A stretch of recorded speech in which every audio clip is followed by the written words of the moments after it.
Morning. রেগুলারের মতো আজকেও আমার দিনের শুরু এখান থেকেই। এবার মনে হয় দিনটা ভালো যাবে। ব্যাস, এটা প্রত্যেক দিনের আমার আর কি, এই জায়গাটা আমার জন্য পারফেক্ট। কিছুক্ষণ দাঁড়াবো, জোড়হাত করে নমস্কার করব, তারপর দিন শুরু করব। হয়ে গেল এই শুরু। এবার বেরিয়ে এসেই কাজ। কাল আর জানলা আটকায়নি, জানলা খোলা ছিল সারা রাত, খুব গরম ছিল। ঘর দেখেছো এবড়ো খেবড়ো হয়ে পড়ে রয়েছে, চারোদিকে সব কিছু ছিটিয়ে ছাটিয়ে রয়েছে। ওগুলো পরিষ্কার করবো, এক্ষুনি করবো পরিষ্কার।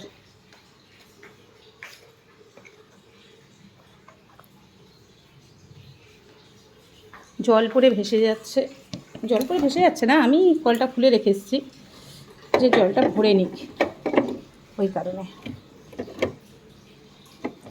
ডিমগুলো না ফেটে যাবে, ডিমগুলো যদি এখন না ঢুকিয়ে রাখি ফেটে যাবে। কেউ বলে ফ্রিজে ডিম রাখা ভালো না, আবার অনেকে বলে ফ্রিজে ডিম রাখা ভালো, নষ্ট হয়ে যায়। জানি না কোনটা ভালো কোনটা খারাপ। রেখে তো দিই ফ্রিজে। দেখো এতগুলো জল চলে এসছে, সব জলগুলো ঢেলে ঢেলে আবার রাখতে হবে।